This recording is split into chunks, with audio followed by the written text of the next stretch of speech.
Why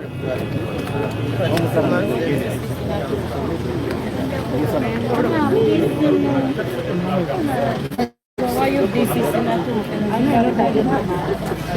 Where's the bag? Watch out. Muy vamos a ver por stand.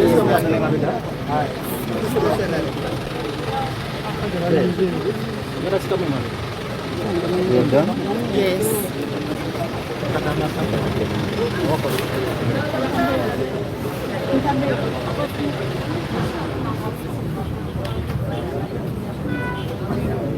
I hope we're all safe.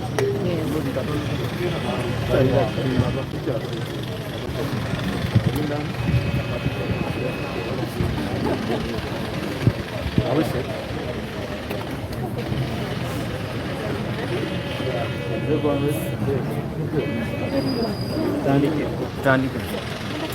It's a strange decision, but not surprising, because we know now the courts are operating under very difficult circumstances. We can understand what is happening, judiciary and all the institutions of government, because now the orders of General Kaguta Museveni and the statements that have been issued are reverberating everywhere. General Museveni and his son, all the statements they have been making, all the statements they have been making,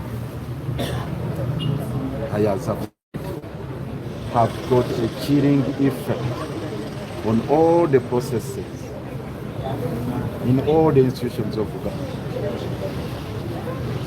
So we are not surprised, we are not shocked by this decision, which is quite ambiguous and a bit paradoxical. Paradoxical in a sense that the magistrate recognizes that she has jurisdiction to entertain the matter regarding Dr. Besigye's rights. But surprisingly, she goes ahead to say, no.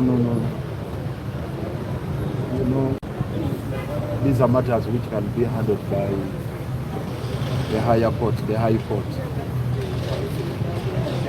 Secondly, that she has stayed the proceedings on account of the deteriorating health of Dr. Besigye.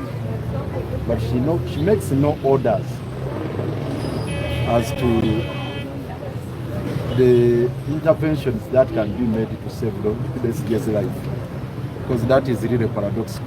The moment court recognizes that Besigye is in a dire state of health, the only logical thing, I think it is axiomatic that what comes next is an order that please take him to a better facility where his health can be managed. Now the proceedings have been stayed for 6 months. The proceedings have been stayed, yes, for 60 days, for 2 months. For what? Then you order that Dr. Besigye be taken to a hospital with better facilities to properly manage his life so that he returns after 60 days to continue with the trial. She has said that Besigye is actually in a situation where he cannot stand the trial because of the poor health, that he can't stand the trial. What intervention have you made? What remedy have you offered? So 60 days to go then to do what? Then again, paradoxical in the sense that she has extended the bail for Dr. Besigye, well knowing that he cannot enjoy the benefit of the bail. She knows that. And it is really disturbing to us that she distanced herself from interrogating the issues regarding his non-appearance today. Because there was an order. The last time we appeared here, the order was very clear. Prisons authorities are hereby commanded to produce Dr. Besigye today, the 20th day of February, for ruling. We come here this morning all signs are very clear that Besigye is not going to be brought. And indeed, we enter court, some prison warder shows up, the question is put to her, please, where is Dr. Besigye around? No. And the magistrate does not inquire as to why Besigye is not brought here. He said, maybe I'll try to find out later and see why he's not here. That is really shocking. But finally, the fact that she would not draw the nexus between this matter and the violation of Dr. Besigye's rights. Because that's one aspect which really surprised us. That the violations we are talking about did not happen in this case and did not happen within our area of jurisdiction. That's rather shocking. At least on that one, she should have been bold enough to say, yes, this honorable court takes cognizance of the fact that Dr. Besigye cannot enjoy the benefit of the orders that were given by this honorable court to admit him to bail. Because he was granted bail. And his liberty is curtailed unjustifiably and unlawfully. So these are matters that warranted intervention of court to at least interrogate and investigate, find out why a person who was granted bail cannot enjoy those liberties. And she couldn't say anything about that. And you simply extend bail to somebody whom you know that he's before court, he's incarcerated somewhere else, that bail is extended. Is this court bothered about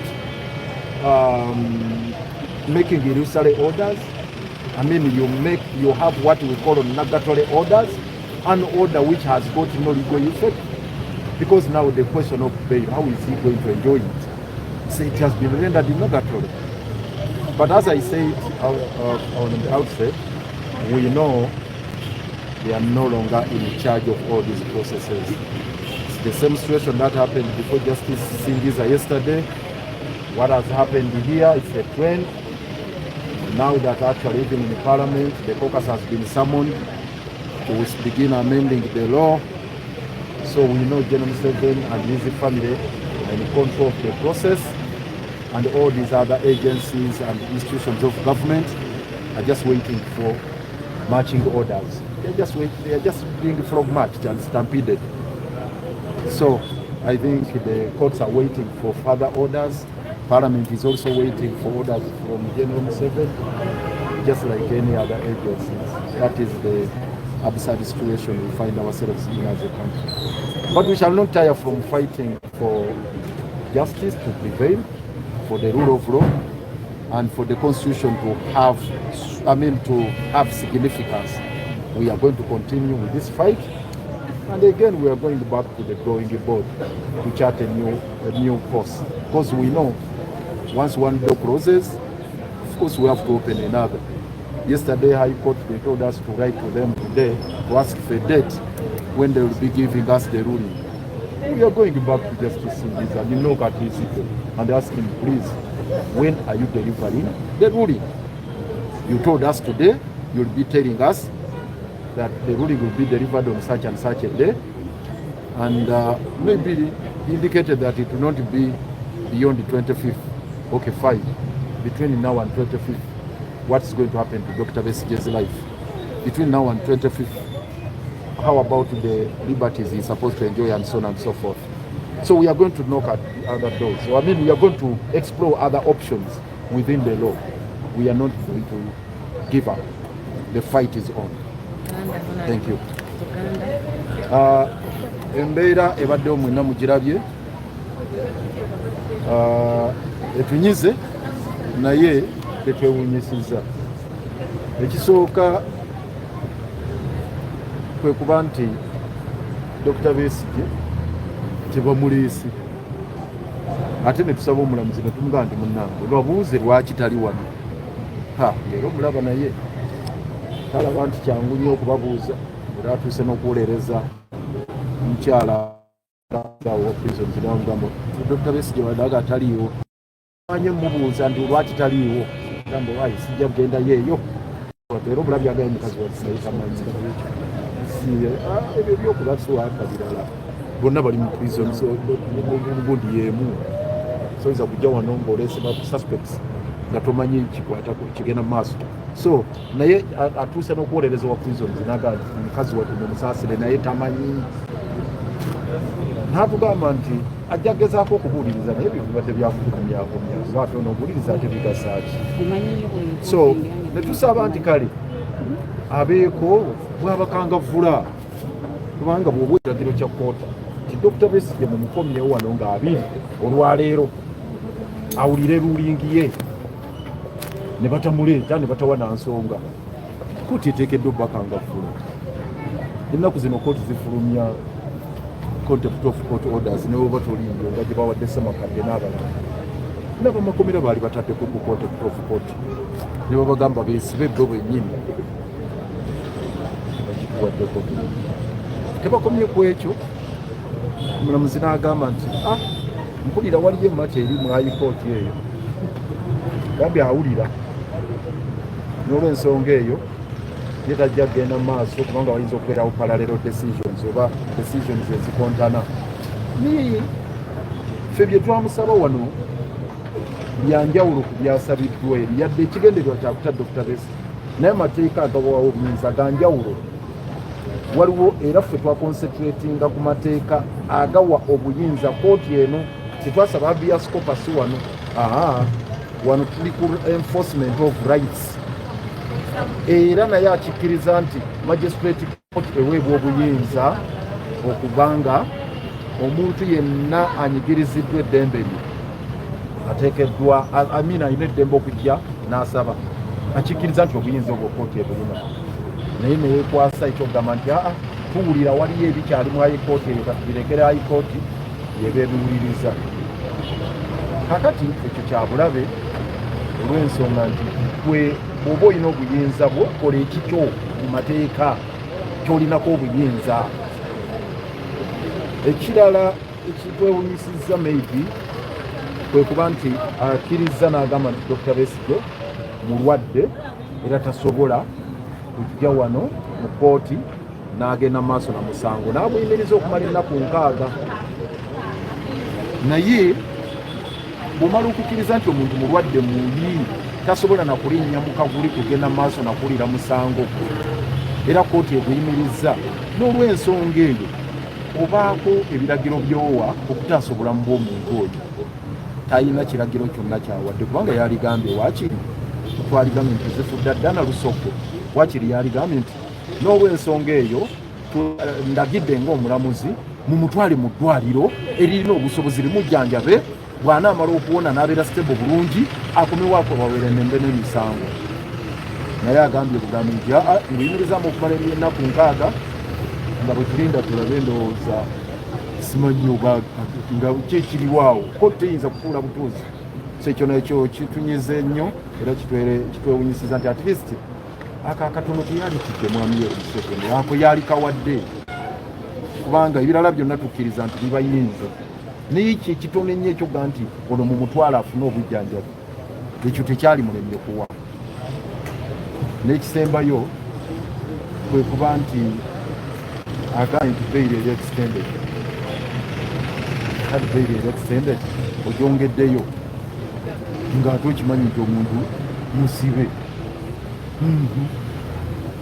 kakati n'otanoonyereza lwaki omuntu gwewawa bail tasobola kubanga ava wakaawe ekyo yali kibaddeko kyakiwaako ensala naga nti bo nga omulamuzi nga bwe yawa bail alagira Dr. Besigye yenjoyinga ebbeeru ye gye yamuwa kuba akimanyi ate kati musibe ate akimanyi tewali misango birala yenyini mumuwulidde talina musango gw'agambye nti bamufunaana kakati naye mu kubigattagatta byonna ne kooti tugisaasira ne mukyala Siena bangi naye tumusaasira mukyala Nankya naye tumusaasira era tumusabira kumanya entebe gyatuddemu awo eyokya eggwanga kati liri mikono Major General Yoweri Kaguta Museveni ne mutabani we maybe ne muganda we balagidde High Court alabye ebyabaddeyo jjo balagidde Parliament caucus mbwetule mangu bakubirire baleete ekiteeka ekikomyawo General Court Martial esaawa yonna ndowooza Parliament yafunye gye bayita frog marching akati nabano bambi bali mu bitengo fayiro buli gwe bagikwatako buli akwata ku fayiro ya Besigye efuuka hot potato emwokya eyokya buli agikwatako agamba nfudde buli mulamuzi akwata kati ku fayiro ya Dr. Besigye agamba munzise singiza agamba munjagazaki nkyala nanki agamba bannange mumbeeredde ki abalamuzi abalala buliro bawulira nga tujja kati nabawulira neke tugambe nti tujje wasingiza agamba bannange munonaki kuba tumugambye tugenda katumusaba lulimi manyi bw'anaabiwulira bino nga mubifulumiza mawulire ngaga bannange munonaki tumanyi embeera gye balimu katubasabire nga naffe bwe twesabira naffe tetugenda kuwummula buli luggi lwonna olutuweebwa mu mateeka tugenda dukonkonako era tubategeeza kawabe wa principal judge kawabe wa chief justice kawabe luddawa buli luggi lwonna amateeka ge gatuwa okulaba nga tufuna obwenkanya n'okutaasa obulamu bwa Dr. Besigye tujja dukonkona munaagaana buganyi okutuwuliriza oba okutugulira naye tugenda dukonkona nawano tugenda kudda mukyala Nankya tukomawo n'abalala tugenda kujja olutalo ffe lukyagenda mu maaso okutuusa nga Dr. Besigye avudde mu kkomera ate ng'afunye obwenkanya mwebale nnyo mwebale kati kigenda mu maaso kitulaga nti Parliament ne judiciary ziri mu kugezesebwa ziri on trial